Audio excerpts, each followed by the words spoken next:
Ya, lalu bagaimana dia mengajarkan kasih?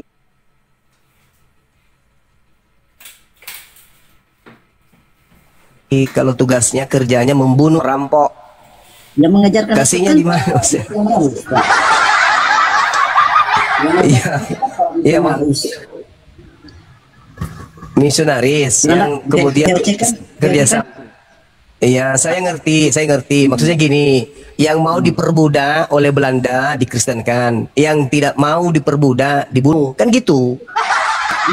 Yang kristenkan, yang mengkristenkan para budak misionaris, ya toh, karena tidak mungkin dikristenkan yang melakukan perlawanan, tidak mungkin satu tempat ibadah orang yang melawan dengan Belanda. Yang dikristenkan misionaris adalah para budak-budak penjajah. Gini bang, artinya bahwa bukan saja budak-budak yang dijajah atau apa, mau Kristen, mau Islam, mau apa. Ya budak lah, karena tidak mungkin Belanda yang bertani, gak mungkin Belanda yang jadi peternak, gak mungkin Belanda yang kemudian jadi pelaut, nelayan cari ikan untuk penjajah, yang menjadi nelayannya Belanda, yang menjadi tukang cucinya Belanda, pemuas seksnya Belanda, karena mereka prajurit Belanda itu tidak bawa istri, maka yang menjadi korban pribumi. Nah, pribumi yang mau tunduk di bawah kaki penjajah itulah yang dikristenkan oleh penjajah Paluka. Tapi mereka seperti kami ini punya kakek buyut, pejuang-pejuang yang kemudian ditorehkan catatan emas namanya oleh negara, itu tidak bisa dihantam oleh Belanda dan tidak mungkin kemudian dikristenkan oleh misionaris mereka. Yang dikristenkan itu adalah pemuas nafsu, tukang cuci piring, tukang cuci celana dalamnya Belanda, yang semer sepatunya Belanda, yang bersihkan gereja yang Belanda, yang cuci giginya Belanda, yang cebokin Belanda, itu yang dikristenkan oleh misionaris. Paham? Sampai sini paham? Kalau kami keturunan pejuang, nggak mungkin. Nggak mungkin keturunan pejuang, nggak mungkin kami mau. Yang menjadi pengikutnya itu yang lap-lap pantatnya Belanda, itu yang Kristen, yang ikut dari agama penjajah, yang jadi hantaman misionaris. Gitu bang. Tidak ada kalau pejuang nggak mungkin. Cobalah suruh datang misionari ke pejuang kalau tidak dicabut giginya satu-satu. Yang dikristenkan oleh para misionaris itu adalah budak-budak penjajah. Makanya keturunannya mental-mental budak. Mental budak itu gimana kawan? Kalau dia minoritas datang sopan sama kita tuh, itu budak itu begitu. Kalau dia ke majikan, iya pak, iya, itu di depan majikan. Tapi kalau di belakang majikan kurang ajar, sontoloyo. Itu mental penjajah itu gitu tuh. Udah dikasih tempat, udah dikasih ruang baik-baik, kerjanya cuma merusak, kerjanya hanya nyerang-nyerang, gitu. Bahkan tentara itu kalau keturunan budak Belanda, tentara, dia suka kalau negara ini hancur, dia suka kalau negara ini ada intimidasi dari Barat. Oh, suka kali dia. Itu mental-mental budaknya Belanda tuh. Kalau misalnya ada dari luar negara asing yang mencaplok negara Indonesia ini, tepuk tangan, hatinya senang sekali kalau Indonesia ini hancur. Nah, itu budak penjajah itu. Itu keturunan lontenya Belanda itu yang kayak gitu tuh. Gitu bang. Ya, bahwa bukan yang pejuang-pejuang itu bukan hanya dari Islam, tapi juga dari agama lain juga punya andil dalam perlawanan. Memang betul. Pejuang kemerdekaan tidak semuanya Islam, tapi semua penjajah 100% bukan Islam. Memang betul itu bang. Sekarang begini, Belanda datang ke Indonesia 350 tahun. Tidak mungkin dia ngetik sendiri kan? Tidak mungkin dia 501 terus kan? Tidak mungkin. Pasti dia ingin melampiaskan kepada wanita. Wanita mana sementara mereka tidak bawa istri? Ya pribumi. Nah, pribumi ini nanti yang dihamili di luar nikah, kira-kira anaknya jadi agama apa? Kira-kira anaknya tuh? Kira-kira anaknya yang dihamili Belanda ini anaknya agamanya apa? Ya, saya nggak tahu. Oh, mantap kali lah kalau Anda tidak tahu. Ya, saya kira begitu. Bang Handi mungkin bisa masuk. Ini sudah melewati ambang batas. Kalau saya bahas ini nanti banyak yang sakit hati karena saya tahu sejarah. Silakan. Ya, ini ada Pak Pendeta. Pak Pendeta mau bahas apa lagi Pak Pendeta nih? Wah, ini kan. Assalamualaikum, saudaraku. Iya, waalaikum Pak Pendeta. Ini suara apa nih? Petasan ya? Akang lanjut. Mau ceramah apa Bang Suma sama kita nih? Ini Pak Pendeta. terkait dengan Yesus palsu yang datang setelah Yesus asli terangkat ke langit. Apakah materi sekolah Anda sebagai pendeta itu sampai ke sana atau tidak sampai, atau sampai tapi pura-pura tidak tahu? Maksudnya Yesus yang asli, Yesus yang palsu yang mana? Yesus yang palsu yang memiliki banyak pengikut. Kalau yang asli kan cuma Bani Israel saja. Dari mana ayatnya itu ya? Matius 24, satu perikop. Intinya ada di poin-poin nomor 4, nomor 5. Matius 24 apa itu? Pendeta bertanya. Matius 24, nomor 4, nomor 5, saudara.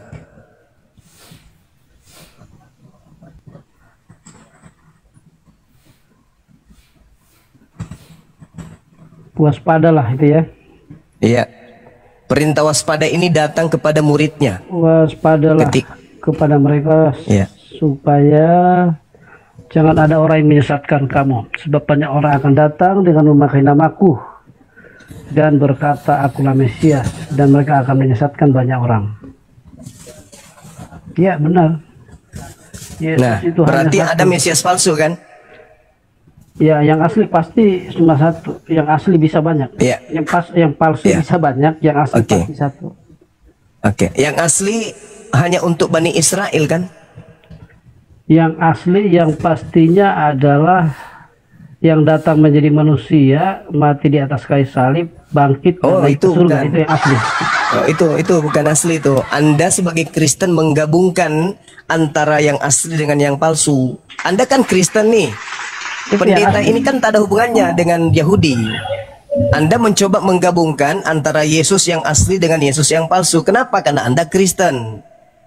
Tidak mungkin Anda ingin membedakan itu. Tetapi kalau Anda bedah dengan akal, Yesus yang asli itu hanya untuk Bani Israel saja. Yesus ketika bercakap-cakap rahasia kepada muridnya di Bukit Zaitun, Yesus yang asli menerangkan agar murid-muridnya Bani Israel waspada kepada Kristen. Nggak ada Saya kata simpulkan Kristen di aja sana. gitu. Ya. Nggak ada Nah, kata pengikut Kristen Kristus di kan? situ. Nggak ada Kristen kata itu kan Kristen pengikut di Kristus. Bukankah Ya, coba. Kristen itu pengikut Kristus, situ. Bang? Coba dengar, waspadalah supaya jangan ada Nah. orang yang menyesatkan kamu. Nggak ada kata Kristen di situ. Kamu di situ siapa, Bang? Yang menyesatkan kamu ini adalah Ya, kamu di situ siapa? para pengikut. Pengikut ini Kristen atau Yahudi? Ya sebetulnya kalau di apa ya, ini pengikut Kristus. Kalau di Matius ini pasti adalah murid-murid yang belum disebut sebagai Kristen. Sebab Kristen itu kan nanti di Antioquia, di Kisah Rasul setelah itu. Betul. Di Kisah Rasul berapa, Pak Pendeta? Jadi ini sudah pasti adalah mereka yang mengikut Kristus dari awal. Mereka adalah orang-orang Yahudi, termasuk Iya. 12 orang murid dan juga Iya. ada pengikut-pengikut yang lain. Iya. Nah, apakah murid-murid ini kemudian dari non-Yahudi atau Yahudi? Ada non-Yahudi, ada yang diaspora ya. Nggak Diaspora ada, itu Bang. orang diaspora itu adalah orang-orang Yahudi yang kemudian tersebar ke berbagai. Itu nanti itu Paulus punya misi itu, Paulus. Makanya di dalam Kisah Para Rasul dikatakan oleh Penatua bahwa Paulus ini adalah penyakit sampar yang telah menyesatkan orang-orang Yahudi yang hidup di dunia beradab, dan dia adalah tokoh dari agama Kristen. Kisah Para Rasul 24 nomor 5. Nah, yang pertama kali disebut Kristen itu adalah orang-orang yang hidup di tahun 50-an ke atas. Itu di Antioquia, di Turki. Tempat Paulus dan Barnabas Oke, saya mengajar. bacakan Kisah Rasul 11 ayat 26. Iya, 1126, Kisah betul. Rasul 11:26. Setahun lamanya. Untuk mereka tinggal bersama-sama dengan jemaat itu 1 tahun lamanya sambil mengajar banyak orang di Antioquia lah. Murid-murid itu Pertama kali. untuk pertama kali disebut Kristen. Nah, itu di situ yang mengajar siapa? Yesus atau Paulus? Nah, kalau di sini ini sudah pasti sudah para rasul. Ada Yohanes, ada Petrus. Tidak ada Yohanes di situ, Bang. Di Itu Kisah Barnabas Rasul aja. jadi Kisah Rasul itu berbicara tentang apa ya, pengajaran rasul-rasul. Coba kalau misalnya di Kisah Rasul pasal 3, siapa yang khotbah di sana? Itu Petrus. Di Antioquia yang dimaksud tadi yang disebut Kristen itu Di pengikutnya Antioquia Paulus. itu adalah jemaat Barnabas. juga yang dirintis oleh para rasul. Yang kemudian Paulus ke sana juga untuk melayani. Ya memang cuman Paulus di situ Bang. Paulus, Lukas, Markus, Barnabas. Itu pun Barnabas udah pisah kongsi dengan Paulus. Jadi yang pertama kali Coba ya disebut di Kisah ya, Rasul silakan. pasal 3, di situ Petrus berkhotbah. Di mana? Kisah Rasul pasal 3 itu Petrus berkhotbah. Di mana berkhotbahnya dia? Bentar ya. Menyembuhkan Petrus dan Yohanes ya. Kisah Rasul pasal 3, pada satu hari menjelang waktu sembahyang, yaitu pukul 3 petang, naiklah Petrus dan Yohanes. Jadi di Kisah Rasul ini yang pasti masih ada murid-murid Tuhan Yesus atau orang-orang satu yang menyaksikan langsung, itu juga masih berkhotbah di Kisah Rasul, dan mereka pun ini kemudian bertemu dengan Paulus dan Barnabas. Ya, selain surat Paulus Bang, Galatia 2 yang menceritakan bahwasanya Petrus itu sampai ke Antioquia, ada nggak pengabaran lain yang mengatakan bahwa Petrus sampai ke Antioquia? Karena kalaupun Petrus sampai ke Antioquia, menurut Paulus Galatia 2 nomor 8, Petrusnya di Antioquia itu hanya mengajar Injil kepada orang-orang yang bersunat. Nah selain Galatia ini ada nggak cerita-cerita bahwa Petrus itu ke Antioquia? Kan nggak ada. Kalaupun dipaksakan dia ke Antioquia, Paulus kemudian memblokade bahwasanya Petrus ke Antioquia itu, ke Turki, hanya mengajar orang-orang yang bersunat saja. Ya, Petrus jadi, tidak pernah mengajar non-Yahudi. ya memang benar bahwa Petrus itu memang pelayanannya adalah orang-orang Yahudi. Paulus dikhususkan untuk orang-orang Non-Yahudi. Yahudi. Nah, itulah yang disebut Kristen pertama kali. Orang-orang non-Yahudi yang menjadi pengikut Paulus lah yang disebut Kristen pertama kali. Seperti itu Bang. Jadi ketika dikatakan waspadalah kepada penyesat yang datang dengan memakai namaku dan berkata akulah Kristus, berarti penyesatnya itu mengaku Kristus. Nah, dengan Kristus ini memakai nama Yesus. Dengan kata lain, penyesat itu bernama Yesus Kristus. Yang datang kepada Paulus kan memang akulah Yesus Kristus. Nah, itulah dia. Oknum yang datang kepada Paulus ini diduga palsu, bukan yang asli. Karena dia kata, Paulus mengaku dia datang mengajarkan Injil, yang mana Injil yang diterima ini bukan dari manusia, tetapi dari Yesus Kristus. Sedangkan anak Maria pengajar Injil tengah-tengah Bani Israel, jelas itu adalah manusia. Yesus anak manusia menurut Yesus, menurut akal sehat, menurut ibunya, menurut bapak tirinya, menurut sepupunya. Yesus itu anak manusia. Tapi ada Yesus Kristus yang bukan manusia. Yang mana itu? Yang datang kepada Paulus. Itulah yang dituhankan Kristen hari ini. Oke ya, saya bacakan di Kisah Rasul pasal berapa nih? Pasal 9 ayat 5 di situ ya. Kisah Rasul 9 ayat 5. Ketika ke Damsik. Ya. Iya, Pak. Jadi ini perjalanan dari Damsik, pelayanan Paulus. Ia menangkap mereka dan meminta surat kuasa daripadanya untuk dibawa kepada majelis-majelis Yahudi di Damsik, supaya jika ia menemukan laki-laki dan perempuan yang mengikuti jalan Tuhan atau Kristen, ia menangkap mereka dan membawa mereka ke Yerusalem. Dalam perjalanan ke Damsik, ketika ia sudah dekat kota itu, tiba-tiba cahaya memancar dari langit mengelilingi dia. Ia rebah ke tanah dan kedengaranlah olehnya suatu suara yang berkata, kepadanya, "Saulus, Saulus, mengapa engkau menganiaya aku?" Jawab Saulus, "Siapakah engkau? Siapakah engkau Tuhan?" Katanya, "Akulah Yesus yang kau aniaya itu. Tapi bangunlah dan pergilah ke dalam kota, di sana akan dikatakan kepadamu apa yang harus kau perbuat." Jadi ini adalah peristiwa ketika bagaimana Paulus itu mendapatkan surat kuasa dari pemimpin-pemimpin Yahudi di Yerusalem untuk membunuh orang-orang yang mengaku sebagai pengikut Kristus. Tapi dalam semangatnya dia membunuh orang-orang Kristen, kemudian Yesus datang kepada Paulus. "Yang kau aniaya itu aku, bukan pengikutku." Seperti itu. Jadi ini tidak mungkin adalah orang lain. Karena yang senang dianiaya itu adalah para pengikut Kristus yang mendampingi dia, yang menyertai dia. Termasuk diantaranya ada 500 orang yang mengantar dia naik ke surga. Mereka-mereka inilah yang tersebar. Mereka-mereka inilah yang dianiaya. Dan dalam puncak penganiayaan ketika Paulus sudah berapi-api kemana-mana, datanglah Yesus. "Yang kau aniaya itu aku." Jadi ini tidak mungkin orang lain. Ini tidak mungkin tiba-tiba ada sosok pemimpin yang berotoritas yang kemudian datang membela. Kalau bukan Yesus yang telah mati, yang telah naik ke surga, yang disalibkan itu. Oke. Itu maksudnya. Baik.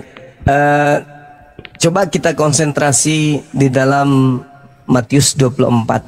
Ketika Yesus duduk di Bukit Zaitun, murid-muridnya datang bercakap-cakap secara rahasia kepada Yesus. Muridnya bertanya, Matius berapa itu? Matius 24 nomor 3.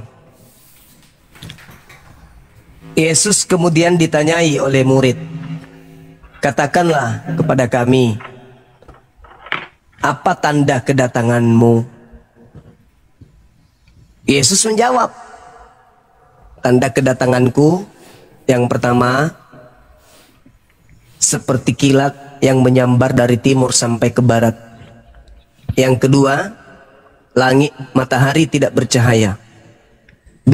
Matahari menjadi gelap, bintang tidak bercahaya. Kemudian bulan tidak bercahaya, bintang-bintang akan berjatuhan, kuasa-kuasa langit akan berguncang.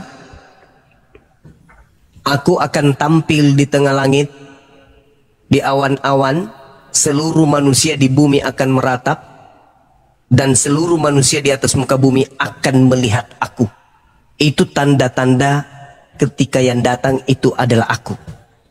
Jadi ketika ada yang berkata kepadamu, ada Yesus di padang gurun, ada Yesus dalam bilik, jangan kau percaya, itu bukan aku. Sebab kedatanganku nanti diiringi oleh tanda-tanda tersebut. Kalau aku yang datang, maka tanda-tanda itu menyertai. Apa itu? Matahari tidak bercahaya, alias gelap. Bulan tidak bercahaya. Itu ditulis di mana? Di Matius 24 yang sama, di data nomor 27 sampai data nomor 30. Sekarang pertanyaannya, yang Anda katakan Yesus asli yang datang kepada Paulus. Ketika Yesus mengatakan di Matius 24 nomor 23-nya sampai nomor 26, jadi ketika ada orang berkata ada Yesus di sini, ada Yesus di sana, jangan kau ke sana, jangan kau percaya. Sebab Yesus palsu dan nabi-nabi palsu atau rasul-rasul palsu akan muncul dan akan melakukan banyak mukjizat. Sekiranya mungkin mereka akan menyesatkan orang-orang pilihan juga. Camkanlah, aku telah mengatakannya terlebih dahulu kepadamu. Jadi kalau ada yang berkata ada Yesus di padang gurun, ada Yesus di dalam bilik penjara atau bilik rahasia, jangan kau percaya. Sebab kedatanganku nanti, kalau aku yang datang, maka sama seperti kilat menyambar dari timur sampai ke barat. Demikianlah nanti tanda kedatanganku. Pertanyaan saya, apakah ketika ada oknum mengaku kepada Paulus sebagai Yesus, matahari menjadi gelap, bulan tidak bercahaya, bintang-bintang berjatuhan, kuasa-kuasa langit kemudian berguncang? Apakah tanda-tanda itu ada, Pak Pendeta? Oke. Silakan. Jadi yang dinubuatkan di Matius pasal yang ke-24 yang Bang Suma baca, itu adalah kedatangan Yesus untuk seluruh manusia, bukan kedatangan Yesus untuk hanya Paulus. Bahkan kita semua akan melihat kalau kita masih hidup dia akan datang. Ini akan terjadi. Bumi akan bergoncang, bintang-bintang akan berjatuhan, itu akan terjadi, tapi belum terjadi. Itu akan terjadi pada saat nanti Yesus datang di akhir zaman. Yang pertemuan pernyataan Paulus dengan Yesus itu hanya pernyataan secara pribadi dalam rangka untuk memilih Paulus secara khusus untuk menjadi utusan bagi bangsa-bangsa di luar Yahudi. Dan apa buktinya? Bahwa apakah dia berhasil? Ya, sampai sekarang bukti adalah orang Romawi bisa bertobat percaya kepada Yesus, itu salah satunya adalah pelayanan Paulus. Tapi ya sekali lagi, kehadiran atau perjumpaan Yesus dengan Paulus di Kisah Rasul itu adalah perjumpaan pribadi, dan yang dinubuatkan dalam Matius 24 ini adalah penubuatan umum di mana Yesus akan datang untuk kedua kalinya dan setelah itu kiamat. Justru perjumpaan pribadi Pak Pendeta, Yesus minta muridnya waspada. Ya. Pada waktu itu jika ada orang berkata kepadamu, lihat ada Yesus di sini, baca nomor 23-nya. Ada Yesus di sana, jangan kau percaya. Jadi perjumpaan pribadi Paulus ini yang jangan dipercaya. Justru itu Yesus mengatakan, kalau tanda-tanda itu tidak mengikuti kedatangan oknum yang mengaku Yesus Kristus, itu bukan aku, waspada, dia adalah penyesat. Sebab kalau aku yang datang, tanda-tanda itu menyertai aku. Tapi kalau tidak ada tanda-tanda itu, hanya rebah ke tanah, melihat cahaya, mendengarkan suara, jangan kau percaya, itu bukan aku, itu Kristus palsu. Dia akan menyesatkan banyak orang. Nah, mana banyak orang yang disesatkan itu? Ya Romawi, Belanda, Anda. Jelas itu Bang. Andai saja Yesus asli, sabar. Andai saja Yesus asli yang datang kepada Paulus, di abad pertama sudah kiamat dunia ini. Tapi karena yang datang kepada Paulus palsu, maka dunia tidak kiamat. Karena bukan Yesus itu adalah penyesat yang ngaku Yesus. Gitu abangku. Jadi begini Bang. Iya, silakan. Kalau abang menghubungkan, memang kesannya seperti itu. Tapi kan dengan jelas di sini ada banyak Mesias. Mesias ada di sana, Mesias ada di situ. Tapi yang jelas waktu Paulus dijumpai oleh Yesus, ini hanya satu orang, tidak ada. Kemudian di Antioquia ada Mesias ngaku Mesias, kemudian ada di Alexandria ada Mesias, tidak ada. Cuma satu yang datang ke situ. Nah, ini maksudnya apa di sini? Mesias palsu ini di akhir zaman itu akan banyak, bahkan terjadi mulai sekarang sudah banyak Mesias yang mengaku-ngaku Mesias kan. Itu bukan hanya dari kalangan siapa, dari kalangan Kristen sendiri ada yang mengaku-ngaku Mesias, dan itu baru awal. Nanti sebelum Yesus datang, itu akan lebih banyak lagi kepalsuan-kepalsuan akan muncul. Dan itu terjadi di penghujung akhir zaman nanti. Itu belum didengar sekarang. Karena dikatakan di sini bahwa Injil kerajaan ini akan diberitakan di seluruh dunia. Nah, saya terus terang bersyukur Bang Suma memberitakan firman Tuhan seperti ini. Ini adalah salah satu penggenapan. Karena tidak mungkin orang di luar Kristen memberitakan firman dengan di mana kita hidup hari ini. Bang Suma, teman-teman yang lain di YouTube, baca Alkitab sekalipun itu dengan motivasi apapun, bagi saya itu bersyukur. Karena itu adalah penggenapan zaman. Di mana-mana Injil diberitakan, entah itu dari orang yang tidak mengaku Kristus sebagai Tuhan ataukah siapapun, tapi itu adalah penggenapan. Kita sedang menuju ke sana, di mana Yesus akan datang. Sangkakala berbunyi, Yesus akan datang dan dia akan berdiri di atas awan. Dan kalau kita masih hidup, kita akan menyaksikan itu. Oke. Jadi ketika dikatakan banyak orang akan datang memakai namaku, ada Yesus di sana, ada Yesus, jangan kau percaya. Itu terbukti. Seluruh pengikut Paulus itu memberitakan nama Yesus dan berkata Yesus yang datang kepada mereka itu adalah Kristus. Ananias, kemudian penulis Matius, penulis Lukas, penulis Yohanes yang ada di Pulau Patmos, banyak Yesus-Yesus yang datang kepada mereka. Akulah Yesus tunas Daud, sang bintang timur, bintang gilang gemilang. Itu semuanya akulah Alfa dan Omega, kepada aku diberi kuasa langit dan bumi. Itulah Yesus-Yesus palsunya. Termasuk murtadin-murtadin ini ngaku bertemu Yesus pada saat mereka haji, pada saat mereka umroh, pada saat mereka tahajud. Itu sedang bertemu dengan Kristus-Kristus palsu itu. Jadi andai saja yang datang kepada Paulus itu adalah Yesus asli, maka kiamat di abad pertama.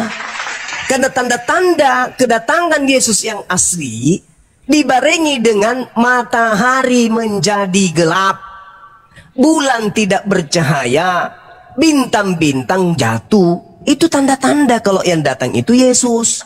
Selain daripada tanda itu, hanya cahaya, rebah ke tanah, berbentuk rambut panjang, pakai jubah, bercahaya. Itu bukan Yesus. Itulah yang harus diwaspadai. Kan Yesus mengatakan, waspadalah kepada penyesat yang datang kepadamu dengan memakai namaku dan berkata, akulah Kristus. Nah, yang datang kepada Paulus mengaku nggak akulah Kristus? Mengaku. Jangan kau percaya. Bani Israel tidak percaya kepada Paulus. Makanya Kristen aja yang percaya. Kenapa? Karena Kristen tidak mengindahkan ucapan Yesus. Kenapa tidak mengindahkan? Karena Yesus berucap hanya untuk Bani Israel muridnya, bukan berucap kepada Romawi. Romawi, ya paman, waspada kepada orang yang mengaku Yesus ya. Iya, tidak. Murid-murid Yesus, orang Yahudi lah yang diminta oleh Yesus waspada kepada yang datang kepada Paulus. Makanya orang Yahudi tidak percaya kepada Karisteng. Begitu Pak Pendeta. Jadi sekali lagi saya katakan, kalau Pak Pendeta mengatakan nanti kalau kita akan melihat dia datang, semua manusia akan meratap melihat dia di atas awan. Loh, berarti yang datang kepada Paulus itu bukan dia. Karena tanda-tanda itu ternyata belum datang. Yesus hanya datang 2 kali. Selain daripada itu bukan Yesus.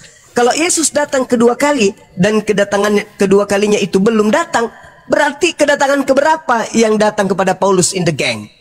Itu kedatangan ketiga rupanya. Lebih dulu ketiga daripada kedua. Tidak Pak Pendeta. Kesimpulannya, yang datang kepada Paulus itu bukanlah Yesus anak Maria. Silakan. Jadi ini ya, jadi jangan dimaknai kedatangan perjumpaan Paulus dengan Yesus itu adalah pribadi Yesus yang ada di surga sekarang. Tapi itu adalah penyataan dalam roh ya. Jadi karena kita percaya Tritunggal, sehingga setiap Allah menyatakan diri hari ini kepada siapapun, maka itu pasti penampakannya dalam wujud atau gambar Yesus, termasuk kepada Yohanes itu, tapi gambar Yesus dalam spirit atau dalam kuasa Roh Kudus. Jadi itu pasti selalu akan interaksinya dengan manusia ini pasti selalu begitu.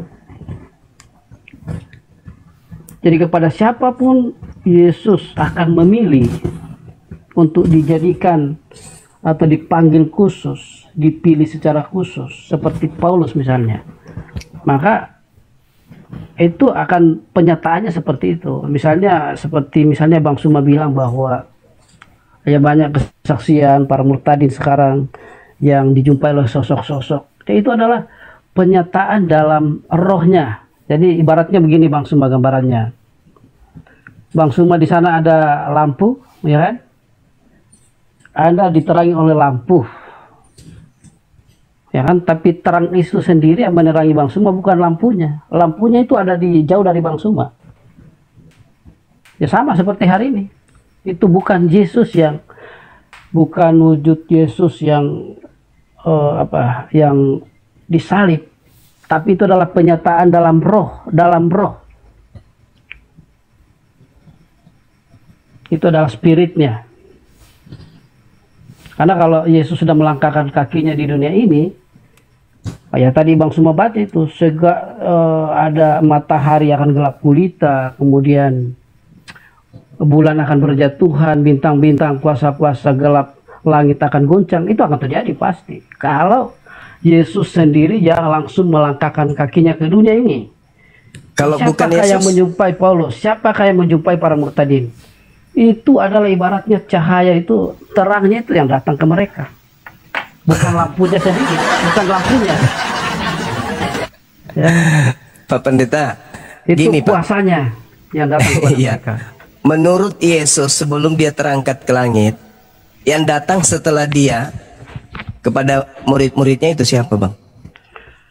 Nah, kalau Aku- itu adalah pribadi orang-orang yang kemudian mengaku percaya Yesus, kemudian dia, ya misalnya begini ya, kami sekarang itu menghadapi yang namanya aliran sesat dari Korea, itu namanya aliran Shusenji, pemimpinnya itu mengaku adalah Mesias hari ini. Dan kemarin saya menghadapi mereka di pertemuan ini dan kita usir mereka. Itu salah satu contoh. Dan di belahan Ya, bumi enggak. yang lain pun ada orang-orang yang seperti itu sekarang mengaku adalah Mesias. Oke. Nah, orang-orang Gini, seperti itu. Jadi bukan Yesus yang itu adalah manusia seperti kita yang mengaku-ngaku sebagai Mesias. oke gini Pak Pendeta. Yesus berpesan kepada muridnya adalah lebih baik jikalau aku pergi. Sebab jikalau aku tidak pergi, maka penolong lain itu tidak akan datang. Pertanyaan saya, menurut Yesus, penolong yang datang setelah Yesus terangkat itu siapa? Yesus sendiri atau ada oknum lain? Oke, saya bacakannya siapa akan datang. Ya, Yohanes 16 nomor 7, nomor 8, nomor 9 Itu di sampai Yohanes. nomor 15. Teman-teman kan mungkin sudah baca di sana ya, nggak perlu saya bacakan. Adalah lebih baik jikalau aku pergi, sebab kalau aku tidak pergi, Tidak pergi. sang penghibur itu tidak akan datang. Siapa penghibur ini, Pak? Penghibur itu adalah pribadi Allah yang ketiga, itu roh hulul atau Yang datang kepada Paulus siapa? Nah, itu adalah Roh Kudus. Tapi Jadi Roh bukan Kudus- Yesus. Roh Kudus yang menyatakan diri. Jadi enggak bisa dipisahkan itu. Jadi, Langsung yang kena di sini, menyatakan kena dia Roh nih. Kudus datang. Roh Kudus menyatakan diri kepada Paulus, tapi dalam apa ya? Dalam Aku harus diri pergi, atau dalam sebab gambarnya kalau- Yesus ya. Aku harus pergi, sebab kalau aku tidak pergi, Roh Kudus itu, Roh kebenaran itu tidak datang. Berarti oknum lain, Pak.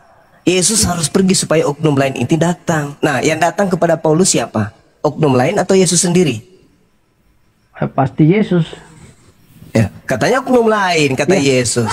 Itu waktu. Jadi Yesus dan Roh Kudus itu tidak terpisah. Jadi Di mana dalilnya, sekarang Pak? ini Di mana kuasa Roh dalilnya? Kudus berkarya. Tolong, Kuasa Roh tolong Kudus. dalil, Pak. Kalau Tolong dalil Yesus dan Roh Kudus itu tidak terpisah, itu di mana dalilnya? Oke, sebentar ya, saya buka. Iya. Silakan.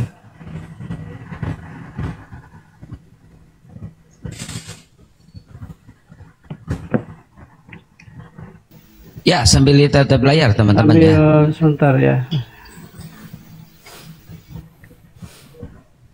Di Yohanes pasal yang ke 13.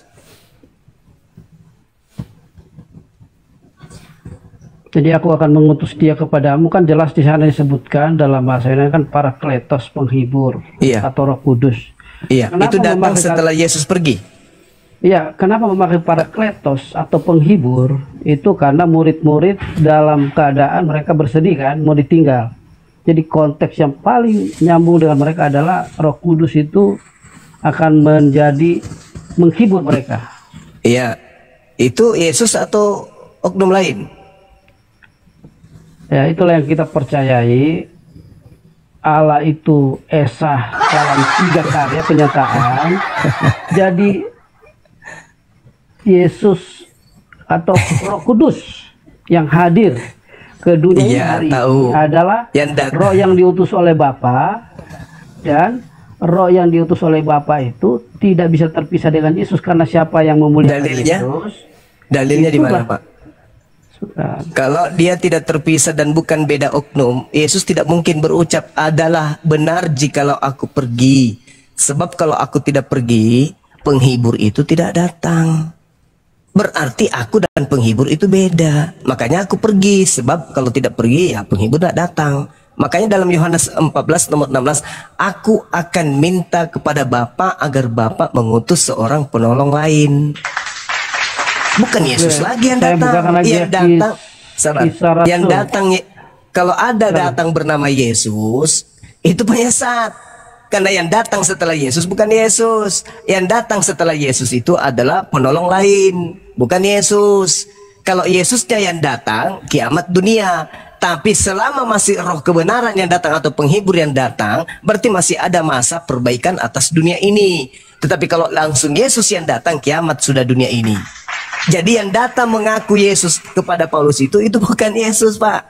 Andai saja Paulus mengatakan, aku tidak menerima Injil dari manusia, tetapi yang memberikan Injil kepadaku adalah Roh Kudus. Nah, itu baru pantas kita katakan itu bukan penyesat. Tapi masih perlu diuji. Tapi karena dia mengaku Yesus Kristus, maka dia kena kepada Matius 24 nomor 23 sampai nomor 26. Apabila ada orang berkata kepadamu, ada Yesus di sini, ada Yesus di sana, jangan kau percaya, itu bukan aku. Sebab kalau aku yang datang, kiamat dunia. Maka yang datang setelah aku itu adalah seorang penolong lain, bukan aku. Kalau aku yang datang, kiamat. Tapi ingat, setelahku ada dua yang datang. Yang pertama adalah penghibur, yang kedua adalah penyesat. Penyesat ini mengaku mengatasnamakan diriku dan mengaku juga Kristus. Hati-hati kepada dia. Tapi kalau yang satunya itu adalah penolong lain, penghibur, Parakletos. Nah, yang datang kepada Paulus Parakletos enggak? Bukan, tapi makhluk mengaku Yesus Kristus. Nah, kena kepada nubuatan Yesus. Makanya orang Yahudi tidak percaya kepada Paulus. Makanya orang Yahudi tidak Kristen, Pak. Yang Kristen itu hanya korbannya Paulus yang ada di Antioquia dan Romawi. Sampai ke Belanda, sampai ke Anda. Gitu. Al-Quran kami juga mengatakan itu, Pak. Dalam Al-Quran surah As-Zukhruf ayat 61, bahwa kedatangan Nabi Isa adalah tanda kiamat. Begitu juga ucapan Yesus, kedatanganku adalah matahari menjadi gelap, bulan tak bercahaya, bintang-bintang berjatuhan, kuasa-kuasa langit berguncang, dan manusia semua di atas muka bumi ini akan meratap. Kenapa meratap? Bagaimana tidak meratap, Pak? Matahari gelap, bulan tak bercahaya, bintang-bintang berjatuh, ya berataplah. Tiba-tiba saja muncul Yesus di tengah-tengah langit. Nah, itulah bukti bahwa yang datang Yesus yang asli. Tapi kalau cuma dia sendiri yang rebah mendengarkan suara, itulah yang harus diwaspadai. Penyesat. Dan setelah itu apa? Paulus melakukan banyak mujizat kan, sampai dia dianggap dewa Hermes oleh orang-orang pagan. Karena dia melakukan banyak mujizat. Nah, Yesus mengatakan dia akan melakukan banyak mujizat sekiranya mungkin menyesatkan orang pilihan juga. Paulus yang menggenapi itu. Karena setelah dia datang, kiamat dunia. Tapi kalau Yesus palsu yang datang, tidak kiamat, tetapi apa? Menyesatkan banyak orang. Pergilah ke seluruh dunia, jadikanlah seluruh bangsa menjadi muridku. Itu bukan anak Maria, Pak. Itu beda. Itu Yesus lain yang harus diwaspadai oleh murid-murid Yesus. Makanya ketika Paulus, Anda baca kitabnya di dalam sejarahnya di dalam Kisah Para Rasul 21 nomor 15 sampai nomor 26, setelah Paulus itu mengajarkan agama Kristen kembali ke Yerusalem, Paulus ini yang dibimbing oleh Roh bernama Yesus Kristus itu bertaubat dari ajaran tersebut. Dalami lagi Kisah Para Rasul 21 nomor 15 sampai nomor 26. Paulus bertobat dari mengajarkan agama Kristen. Jelas itu. Silakan Pak Pendeta. Saya akan bacakan siapakah yang akan datang. Silakan. Kita mulai dari Lukas 24 dulu ya. Iya. Ayat 49. Dan aku akan mengirim kepadamu apa yang dijanjikan Bapakku, tetapi kamu harus tinggal di dalam kota ini sampai kamu diperlengkapi dengan kekuasaan dari tempat yang tinggi. Selanjutnya di Kisah Rasul pasal 1 ayat yang ke-8. Siapakah yang dimaksudkan? Kisah Rasul 1 ayat yang ke-8. Tetapi kamu akan menerima kuasa kalau Roh Kudus turun ke atas kamu. Kemudian di Kudus. Kisah Rasul pasal yang ke-2.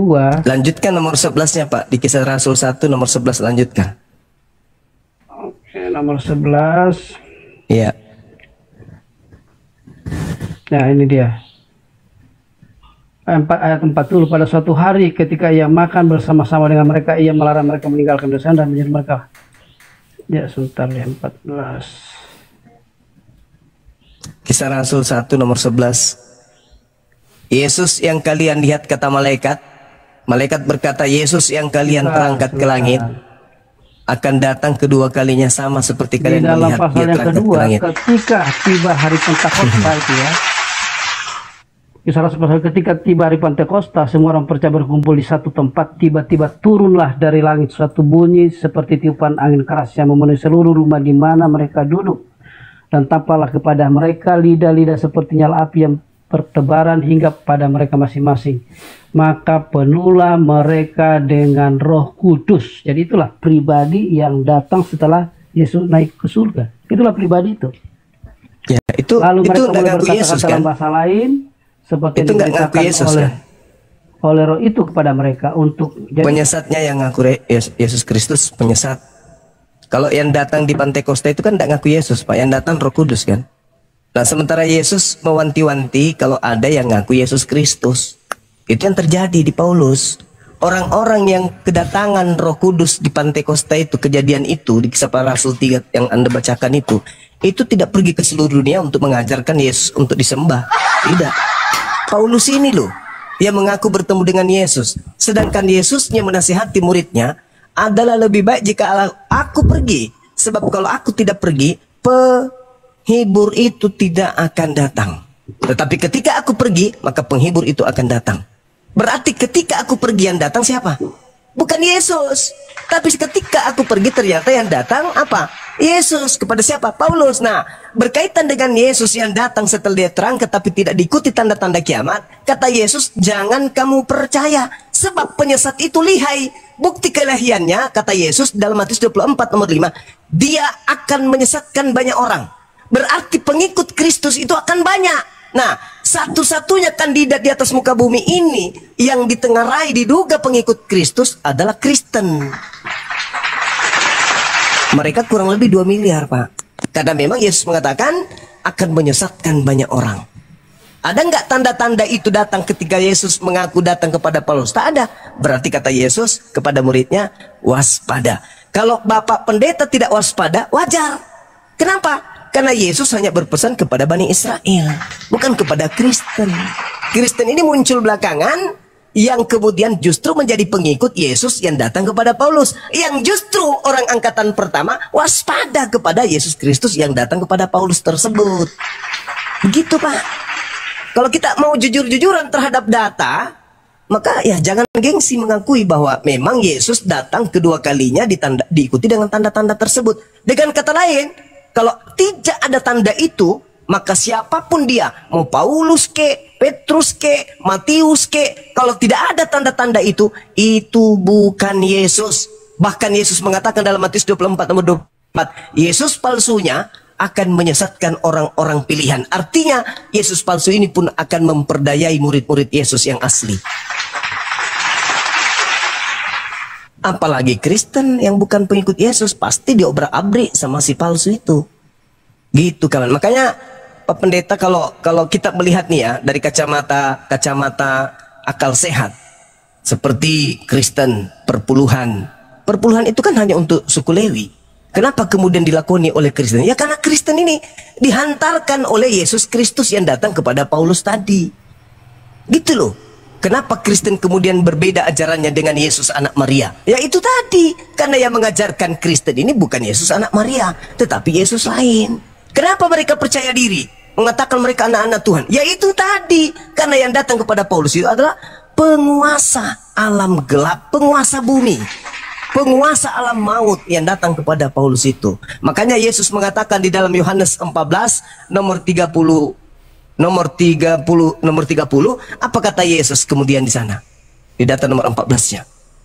Tidak lama lagi aku berkata-kata kepadamu, sebab penguasa dunia telah datang, dan sedikit pun dia tidak berkuasa atas diriku. Begitu juga di dalam Yohanes 12 nomor 31.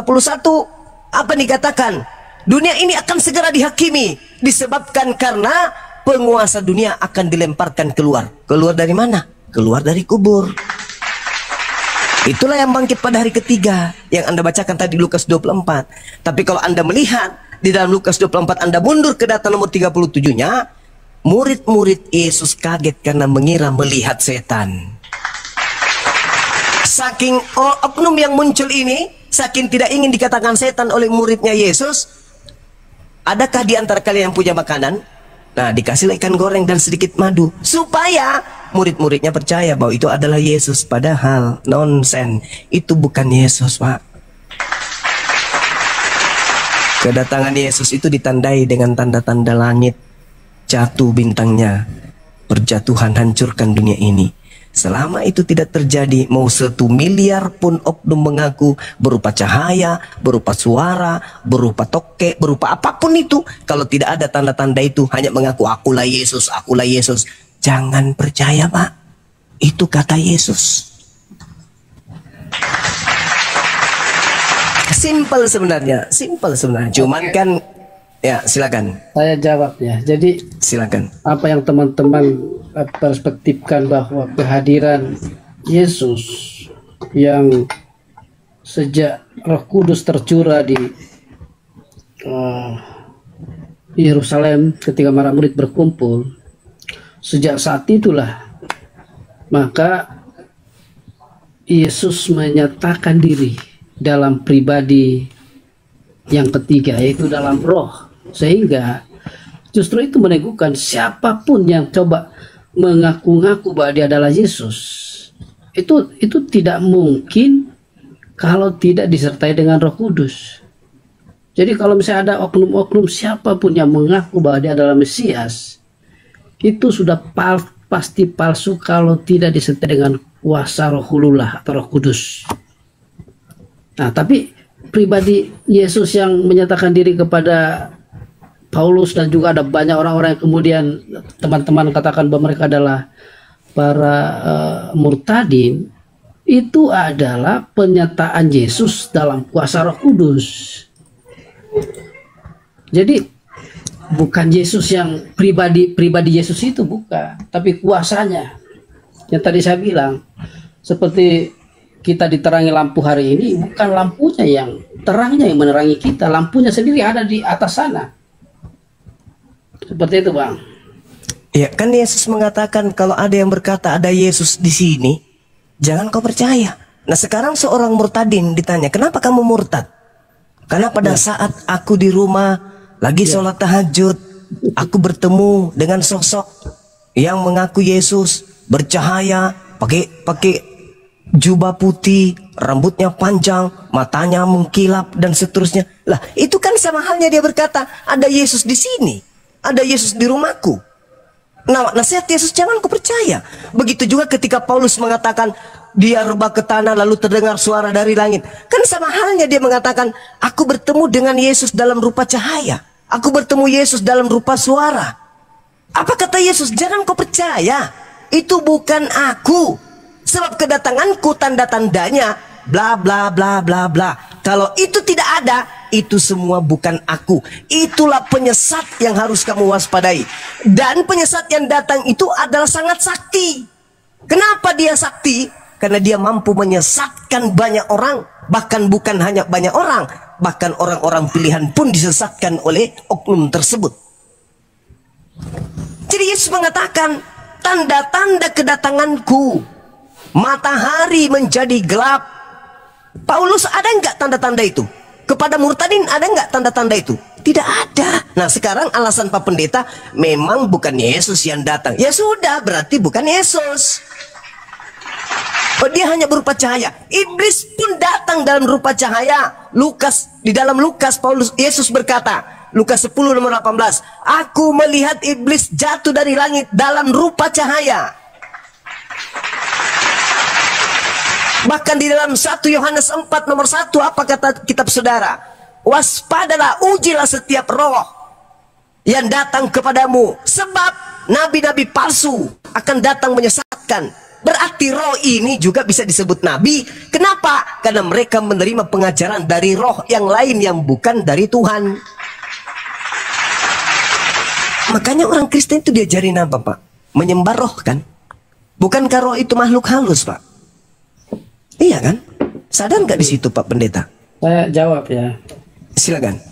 Saya sepakat bahwa Yesus, pribadi Yesus, yang adalah pribadi Tritunggal itu belum datang. Yang datang itu adalah rohnya. Mantap ya. Nah, dan kenapa dia selalu bahwa rohnya itu pasti datang dalam menyerupai Yesus? Justru supaya tidak ada pemalsuan, karena di dunia ini kan ada banyak roh. Bisa roh dari pohon beringin, roh dari kuburan, roh dari ada banyak roh-roh. Kita ini dikelilingi oleh berbagai macam roh. Saya keluar rumah saya ini di depan pohon itu katanya ada roh. Itulah yang membedakan. Kalau roh-roh yang penyesat, roh-roh yang palsu itu pasti tidak datang dalam wujud Yesus. Tapi kalau roh yang benar, roh yang memuliakan Yesus, pasti dia akan menjumpai seseorang siapapun.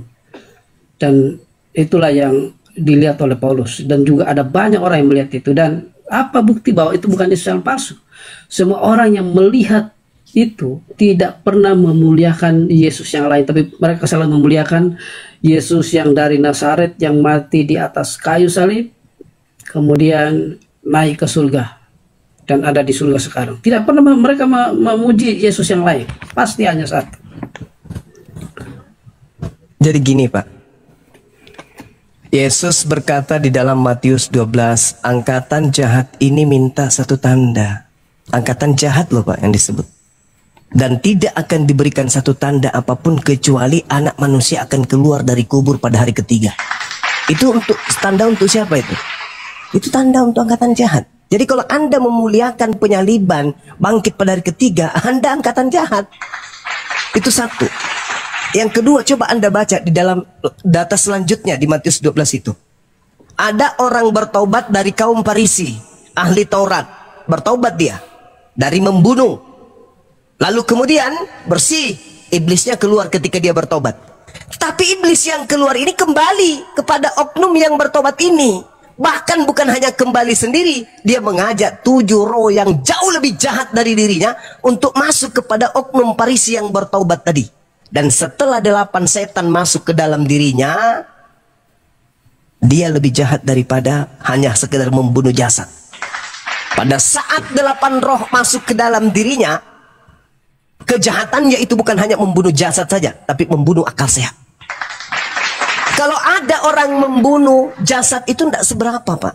Tapi kalau dia mampu membunuh akal manusia sampai orang itu gila permanen, dan apa yang dia gilakan itu bukan cuma 2 orang tapi miliaran orang, itu adalah penjahat yang sangat-sangat kejam. Itu fakta, dalil di Bible yang mengatakan itu. Makanya kami umat Islam diperintah oleh Rasulullah, jangan kau terima Bible itu dan jangan pula kau tolak. Kenapa demikian? Karena di dalamnya ada pelajaran. Ini pelajarannya untuk umat Islam. Kami belajar tentang Bible dan uraian-uraian Al-Quran itu jelas tentang sikap, perbuatan, ciri khas, tipikal, karakter orang-orang yang disesatkan kemudian, yang menganggap bahwa Nabi Isa alaihissalam itu mati menebus dosa-dosa manusia, yang menganggap bahwa Nabi Isa itu disalibkan dan seterusnya. Padahal Yesus sendiri di dalam Bible milik orang Kristen dikatakan angkatan jahat ini minta satu tanda, dan tidak akan diberikan satu tanda apapun selain tanda Yunus, sebab Yunus 3 hari 3 malam dalam perut ikan, demikian juga anak manusia 3 hari 3 malam dalam perut bumi. Artinya pada hari ketiga Yunus keluar dari perut bumi, perut ikan. Artinya manusia yang dikuburkan keluar dari goa pada hari ketiga. Itu tanda siapa? Itu tanda untuk angkatan jahat. Anda menggaungkan kebangkitan, Anda angkatan jahat. Anda menggaungkan Paulus bertobat, justru pertobatannya Paulus dari membunuh murid Yesus, setelahnya dia bukan lagi bertobat, dia kerasukan 8 setan. Saya tidak mengada-ngada, Pak. Saya membaca Bible. Saya ini meskipun saya tidak sekolah pendeta, saya bukan lulusan STT, Tetapi kalau berbicara mengenai Bible, saya tidak ada tendensi uang, saya tidak ada tendensi dogma dan doktrin. Saya bebas menggunakan akal sehat saya yang diberikan Tuhan saya kepada saya untuk membaca, menilai, dan melihat apa yang ada di dalam Bible Bapak itu sendiri. Coba Anda lihat di dalam Matius 12 nomor 43. Setelah diterangkan mengenai angkatan jahat. Angkatan jahat ini kemudian apabila roh jahat keluar dari dirinya, maka roh jahatnya itu roh jahatnya ini kemudian mengembara di padang tandus.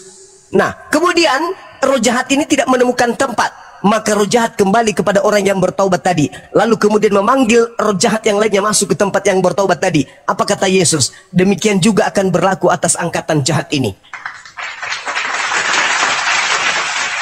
Dari mana kemudian Kristus mendapatkan penebusan dosa dengan menggunakan manusia sebagai tumbal di atas salib? Dari mana? Dari Paulus. Siapa yang membisikkan Paulus? Ia makhluk roh halus tadi yang ngaku Yesus itu. Yesus ada nggak mengajarkan nebus dosa pakai manusia? Nggak ada. Baca Matius 8 nomor 4. Yesus berkata kepada muridnya, pergilah engkau, perlihatkanlah dirimu kepada imam. Persembahkanlah persembahan yang diperintahkan oleh Nabi Musa alaihi salam kepadamu. Apa yang diperintahkan oleh Nabi Musa? Korban hewan. Imamat 1 nomor 2. Katakan kepada orang Israel, apabila mereka hendak mempersembahkan kurban persembahan penebusan dosa kepada Elohim, kepada Tuhan, hendaklah mereka mempersembahkan hewan ternak, domba, kambing, sapi, lembu. Tak ada manusia, Pak. Tak ada manusia menebus dosa. Hanya makhluk ngaku Yesus yang datang kepada Paulus yang kemudian mengajarkan penebusan dosa menggunakan darah manusia. Padahal di dalam Imamat 11 nomor 20, 18 nomor 21, Tuhan sendiri mengatakan, jangan engkau mempersembahkan anak manusia kepada dewa Molok.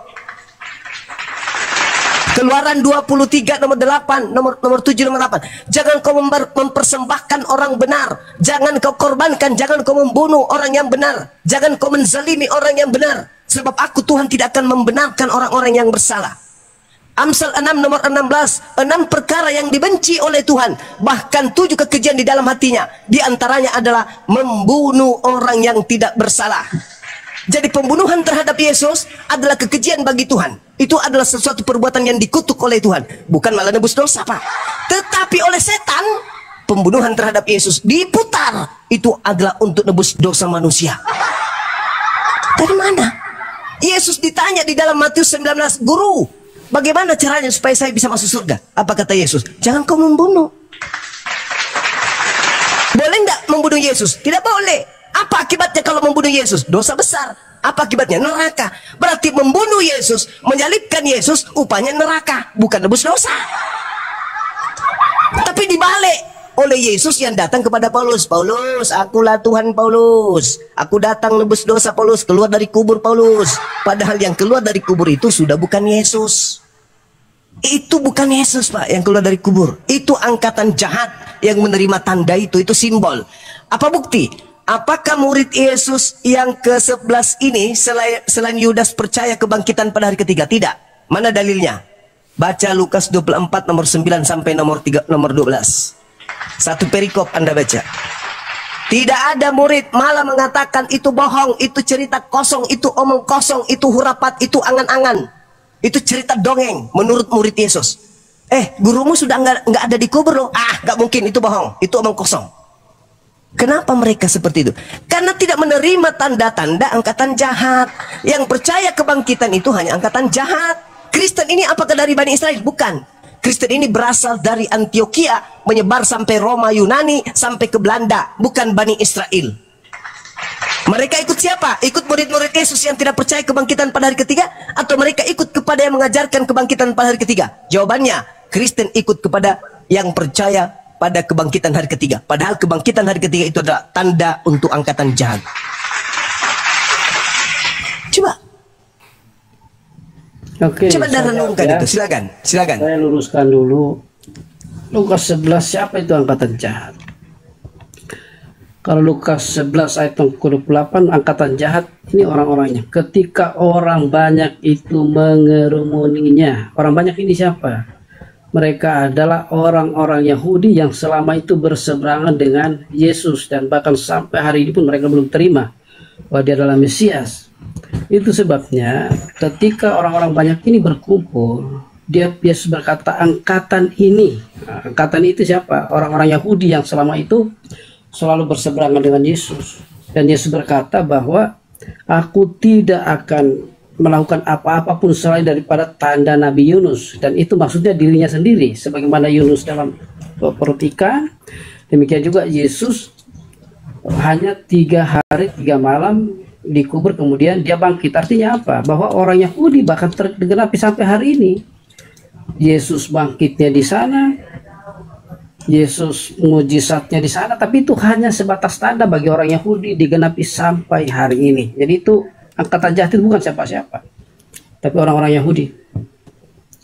Yang lainnya bahwa tentang penebusan, justru itu kenapa kita orang Kristen kemudian masih memakai kitab Taurat. Karena penebusan Kristus itu tidak terlepas daripada spiritual atau apa namanya, penyembahan-penyembahan yang dilakukan oleh ritual agama yang dilakukan oleh orang-orang Yahudi. Kenapa? Yesus ini kan datang sebagai orang Yahudi, sehingga apapun yang menyangkut tentang Yesus ketika ada di dunia ini, secara spiritualnya itu harus menggenapi dan sama dengan orang-orang Yahudi. Apa yang digenapi oleh Yesus menurut Taurat? Bahwa penyembahan-penyembahan, korban-korban bakaran, kemudian pencurahan darah itu tidak ada lagi. Tapi bagi orang Yahudi kan mereka tidak terima. Sampai hari ini pun mereka masih, korban-korban itu masih berlangsung. Padahal Yesus bilang, aku sudah datang menggenapi, kalian tidak perlu ada lagi korban darah, tidak perlu lagi ada sembelihan, sebab aku sudah datang menggenapinya. Darahkulah yang menjadi tebusan. Karena tidak mungkin darah binatang itu bisa menghapuskan dosa seluruh umat manusia, kecuali darah anak domba Allah. Itu sebabnya kenapa Yesus digelar sebagai anak domba Allah.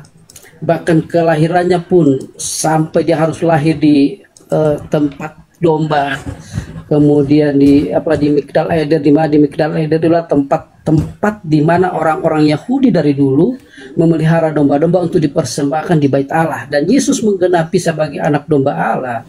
Dia lahir di Migdal Eder itu untuk menjadi korban sebagai anak domba Allah yang menggantikan dan menghapus dosa dunia. Jadi kalau misalnya tadi Bang Suma menarasikan bahwa kenapa harus darah manusia, bahkan ini bukan darah manusia biasa, tapi darah anak domba Allah, darah Kristus, darah anak Allah sendiri yang kita percaya sebagai dia adalah anak Allah, datangnya dari Allah. Karena itulah yang bisa menghapuskan dosa manusia, itulah yang sempurna bisa menghapuskan dosa, termasuk dosa Bang Suma. Kalau saudara Bang Suma percaya, dan semua yang ada di sini, termasuk kita semua. Dan tidak mungkin darah binatang, tapi darah ilahi sendiri dalam Kristus Yesus yang dikorbankan, sehingga itu memenuhi syarat. Syarat itulah yang darah itulah yang memenuhi syarat untuk menghapuskan dosa dunia. Nah, dari mana pengorbanan itu? Pengorbanan itu tidak serta-merta terjadi tanpa ada dasarnya. Itu dasarnya boleh datang. Bagaimana ketika Adam dan Hawa jatuh ke dalam dosa, dan kemudian untuk menutupi ketelanjangan mereka, kemudian Allah sendiri memotong binatang untuk memakaikan kulit domba kepada Adam dan Hawa. Dan itu adalah gambaran, itu adalah proto-evangelium, gambar prototipe penebusan yang kemudian digenapi oleh Yesus. Oke, silakan. Oke, iya baik. Jadi gini Pak, saya bacakan satu data ya. 2 Tawarik 7:14. Dan umatku yang atasnya namaku disebut merendahkan diri, berdoa dan mencari wajahku, lalu berbalik dari jalan-jalannya yang jahat, maka aku akan mendengarkan mereka dari surga dan mengampuni dosa mereka dari surga. Lalu buat apa dia turun? Ini akal-akalan Yesus Kristus yang datang kepada Paulus. Kemudian Anda baca Yeremia 31 Pak. Endingnya di antara 31 sampai nomor 34. Aku akan mengadakan perjanjian baru kepada Bani Israel, yaitu aku akan memasukkan hukum Taurat ke dalam batin setiap Bani Israel dan Bani Yehuda. Nomor 34-nya, dengarkan. Dan tidak usah lagi orang mengajar sesamanya atau mengajar saudaranya dengan mengatakan, kenallah Tuhan, sebab mereka semua besar kecil akan mengenal aku. Demikianlah firman Tuhan, sebab aku Tuhan akan mengampuni kesalahan mereka dan tidak lagi mengingat-ingat dosa mereka. Lalu buat apa turun Pak jadi bayi mati digantung? Ini ajaran dari Yesus Kristus yang dibisikkan kepada Paulus. Orang Yahudi tamat tentang penebusan dosa itu Pak. Itu karangan-karangan yang muncul belakangan. Adam mewariskan dosa, mana dalilnya Pak? Adam mewariskan dosa. Itu hanya karangan Yesus Kristus palsu kepada Paulus dalam Roma 5 nomor 12. Gak ada itu Pak, dosa-dosa diwariskan gak ada. Yang ada bohong yang diwariskan. Jadi bukan dosa waris tapi bohong waris. Kalian hanya mewariskan kebohongan kepada keturunan kalian Pak. Tidak ada itu, coba tunjukkan datanya. Di mana ada mewariskan dosa kepada manusia? Ada nggak dalilnya? Tidak ada Pak. Satu dalil pun tak ada. Selain karangan Roma, karangan Paulus. Setelah menerima bisikan dari makhluk yang ngaku Yesus Kristus. Supaya apa? Supaya orang... Ya silakan Anda tunjukkan. Saya jawab dulu ya. Silakan. Nah, teman-teman sambil lihat layar tembusin sampai 1M ya biar komalnya kuat. Saya jawab dulu tentang Yehezkel itu ya. Nubuatan Yehezkel. Kemudian di dalam 2 Tawarik tadi 7 ayat 14, dan umatku yang atasnya namaku disebut merendahkan diri. Nah itu kan adalah ritual-ritual yang dilakukan oleh orang Yahudi. Bagaimana mereka kemudian beribadah kepada Allah dan Tuhan hadir. Tuhan hadir. Mulai dari mereka keluar dari tanah Mesir, kemudian menyertai sampai ke tanah Kanaan, itu adalah kehadiran Allah. Tapi bangsa Israel ini tegar tengkuk. Nah karena itu sebetulnya justru kita bersyukur di luar bangsa Israel. Seandainya bangsa Israel itu benar-benar menjadi orang-orang yang taat berserah penuh, maka mereka lah akan jadi bangsa pilihan. Mereka akan menjajah kita secara spiritual. Tapi karena bangsa Israel itu gagal, tidak memenuhi syarat, tegar tengkuk, sekalipun mereka sudah disertai dengan tiang awan, tiang api, mujizat terjadi, laut terbelah, kemudian bagaimana Allah membela mereka ketika keluar dari Mesir dengan tanda-tanda ajaib, mujizat-mujizat yang luar biasa, itu pun tidak membuat mereka untuk mempercayai Allah, berserah penuh kepada Allah. Mereka tetap menolak, mereka tetap tegar tengkuk, mereka bersungut-sungut. Nah sehingga bangsa pilihan itu tidak jadi bagi bangsa Israel. Nah karena itu ada perjanjian baru di Yehezkel pasal yang ke-37 itu. Aku akan mengadakan perjanjian baru dengan umatku, rohku akan tinggal di dalam mereka, ya kan? Sehingga mereka tidak lagi diajar oleh orang lain, tapi di dalam roh mereka itu akan tertulis loh atau firman Allah. Dan itu digenapi oleh Kristus setelah dia disalibkan, kemudian naik ke surga, dia mengirim Roh Kudusnya, dan orang-orang yang dipenuhi dengan Roh Kudus itu sekarang, dan dari sejak Kisah Rasul sampai hari ini, itulah yang digenapi. Bukan lagi orang Israel yang bagaimanapun juga dengan Tauratnya itu, tapi orang-orang yang menerima roh itu. Yang kedua, yang tadi adalah yang tadi saya ceritakan itu ya, di Kisah Rasul digenapi. Habis ini mungkin lanjut TikTokan aja, Guru Nda. Yang selanjutnya Bang Suma tentang dosa waris. Ya, ini pendapat kami ya. Apa bukti bahwa dosa itu diwariskan? Itu ya. Ketika manusia jatuh dalam dosa, saya tidak tahu apakah sama dengan konsep kitab teman-teman di Al-Quran, tapi di Bible dengan jelas bahwa setelah manusia jatuh ke dalam dosa, maka yang terjadi pertama adalah ada kutukan terhadap si ular. Kemudian untuk manusia adalah terjadi permusuhan antara keturunan perempuan dengan setan atau iblis. Itu sebabnya kenapa Yesus itu harus lahir dari seorang perempuan, itu digenapi dengan nubuat itu. Dan apa bukti bahwa dosa warisan itu ada? Perempuan akan melahirkan dengan susah payah, dan sampai hari ini kan Tidak ada yang sambil jalan-jalan ke mall melahirkan sambil tersenyum, tidak ada yang karena itu kutukan dari sana. Yang ketiga adalah kenapa kita harus bersusah-susah sampai hari ini, malam-malam begini kita masih ngobrol seperti ini, kan harusnya tidak perlu begini. Kita besok berangkat pagi-pagi subuh pulang paling bawa penghasilan berapa, itu kenapa? Kutukan dari sana yang berjalan. Bukankah sebelum manusia Adam tinggal mau pilih apa, mau ngambil apa, bahkan ketika di Taman Eden Tuhan menyiapkan semua, Allah menyiapkan semua, tapi setelah jatuh dalam dosa, Adam bersusah payah untuk mencari rezeki, dan itu pun ditularkan kepada kita sampai hari ini. Dan yang terakhir adalah tentang dosa kematian. Bukan kematian secara fisik saja, karena memang kita sedang menuju kepada kematian secara fisik, tapi itu kematian secara spiritual. Kalau dulu Adam bisa bercakap-cakap dengan Allah, bisa sedagura, setelah mereka jatuh dalam dosa, citra diri Allah dalam manusia itu hilang. Kita dikuasai oleh dosa, dikuasai oleh Ya, Paman Pendeta, gantian ya, biar nggak kepanjangan ya, Paman. Oke, itu buktinya bahwa dosa warisan itu ada.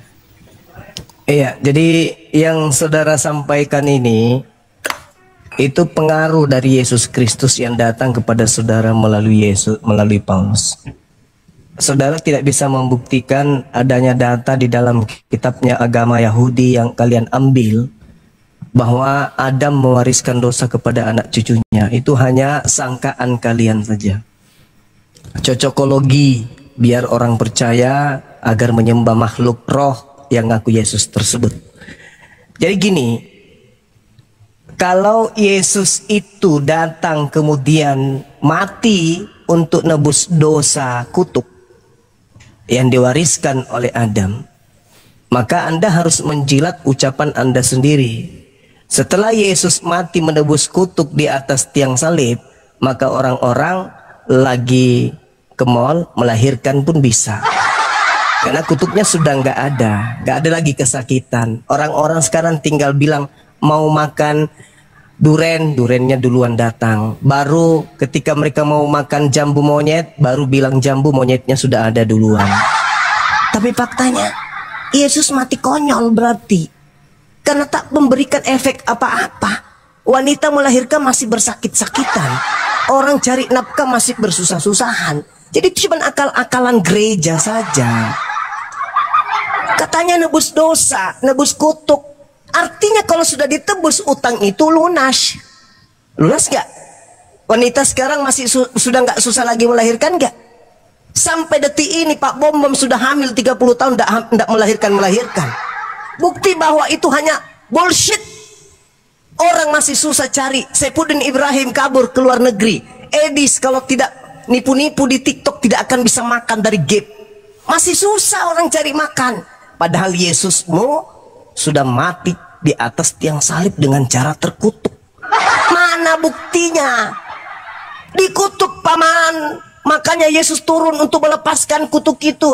Mama orang Kristen melahirkan pada berlarian ke bidan, ke rumah sakit. Mana buktinya kutuk itu lepas? Nggak ada, bullshit, hanya penipuan ajanya itu. Nah sekarang kalau Anda menyangkal pernyataan saya, tolong buktikan di mana dosa waris itu diteruskan kepada anak-anaknya. Kalau Anda mengatakan buktinya kita susah, loh, buktinya kita mati, loh, monyet juga susah, monyet juga mati, padahal tidak ada monyet makan buah ilmu pengetahuan baik dan jahat, mati juganya mereka, susah juganya mereka. Artinya ini cuma akal-akalan demi untuk menjual Yesus Kristus agar dituhankan. Inilah cara penyesat. Kan Yesus yang asli mengatakan, waspadalah supaya jangan kau disesatkan, sebab akan datang penyesat mengaku Yesus, memakai namaku dan berkata Kristus. Ya namanya penyesat, alatnya lengkap, otak yang dirusak. Makanya muncul dari seorang pendeta mengajarkan sesuatu yang tidak ada dasarnya. Saudara mengatakan bla bla bla bla bla, padahal 2 Tawarik itu sudah sangat jelas. Aku mendengarkan doa dari surga dan aku mengampuni dosa dari surga. Ngapain turun jadi maye? Tidak ada itu Pak Pendeta. Mohon maaf nih, saya sudah ngantuk jadi saya ajak Bapak untuk bercanda. Tidak ada itu Pak. Yang Anda usung itu hanya misi dari Yesus Kristus yang datang kepada Paulus agar dipercayai. Maaf. Ya, jualan Anda itu bagi kami nggak laku. Itu tidak masuk akal dan tidak didukung oleh dalil. Silakan. 2 Tawarik 14 itu kan tidak terjadi. Umatku yang atasnya namaku disebut merendahkan diri. Karena apa? Buktinya apa? Tidak terjadi. Bahkan bait suci orang Israel pun berapa kali dirobohkan. Artinya bahwa kalau itu digenapi, bait suci mereka tidak dirobohkan dan mereka berdoa dengan sungguh-sungguh kepada Allah. Ya, sekali lagi kita jadi hambanya orang Israel, tapi syukur itu tidak digenapi. Yang kedua adalah mengenai dosa waris. Ya, saya katakan bahwa dosa waris buktinya terjadi seperti itu hari ini. Tidak berarti bahwa ketika Yesus menanggung kutuk itu sudah sempurna, ditebus belum. Nanti kalau Yesus datang memerintah sebagai raja, itu baru digenapi secara sempurna. Tidak ada lagi kesusahan di sana. Tidak ada lagi kematian di sana, tapi kehidupan kekal di situ digenapi secara sempurna. Tapi hari ini pun, kalau orang benar-benar percaya, bisa mengalami. Waktu kalau benar-benar percaya dan yakin, bisa mengalami janji itu. Artinya dia bisa dapat rezeki gampang, diberkati dengan luar biasa. Bahkan tidak dikuasai lagi dosa, bisa lepas dari dosa, lepas dari sakit penyakit, belenggu-belenggu sakit penyakit, itu bisa terjadi hari ini. Tapi itu baru receh-recehnya, belum sempurna, belum utuh, karena kita masih dalam tubuh yang berdosa. Nanti setelah kita tubuh yang berdosa ini digantikan dengan tubuh kemuliaan, baru di situ digenapi secara sempurna apa yang dijanjikan oleh Yesus di atas kayu salib, pengorbanannya di atas kayu salib. Itu Bang Suma. Saya pikir kita sudah ngantuk semua. Saya juga mau istirahat Bang Suma. Terima kasih untuk silakan Pak Pendeta. Terima kasih juga. Selamat lanjutkan puasa. Tinggal beberapa hari, kami doakan supaya teman-teman bisa mendapatkan hidayah khusus selama bulan Ramadan, sehingga kita menjadi orang-orang yang lahir secara masuk ke dalam kefitraan, kembali kepada asal kita, menjadi manusia-manusia yang membawa damai, membawa sukacita, damai sejahtera di mana. Terima kasih Pak Cuma. Makasih Pak Pendeta Metanoia. Siap. Pak Pendeta Saturn. Ya. Kesimpulannya nggak ada. Yang datang kepada Paulus itu Yesus atau bukan? Kesimpulannya nggak ada loh, Pak Pendeta. Ya, sekali lagi itu adalah Yesus dalam rohnya, ya, dalam rohnya, bukan pribadinya, tapi Yesus dalam roh. Itu rohnya Yesus kan pribadinya Yesus juga, Pak. Ya, terima kasih. Beda, ini mesti kita masuk ke dalam konsep Tritunggal, tapi terlalu panjang lagi lah, kita sudah ngantuk. Terima kasih. Oh iya. Oh semuanya. Gagal 20 juta. Padahal saya berharap saudara pendeta ini yang bisa memenangkan 20 juta. Ternyata lah harus masuk ke Tritunggal dulu. Assalamualaikum Burunda semuanya. Waalaikumsalam warahmatullahi wabarakatuh. Kandoti, Kandita.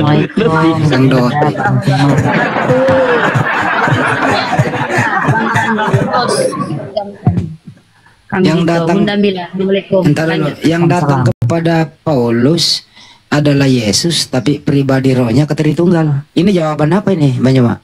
Ya itu nggak jadi 20 juta. Udah zong kita dibuat ngantuk malahan.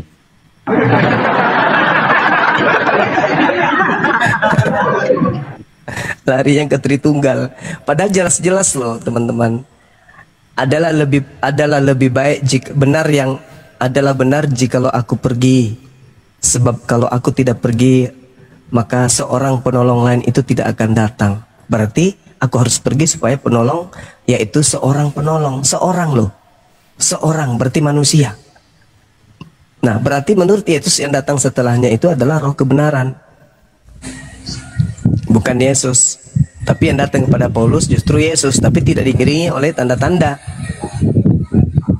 Artinya yang datang kepada Paulus ya diduga adalah penyesat. Itu yang ada di dalam Bible. Jadi 20 juta masih aman di kantong.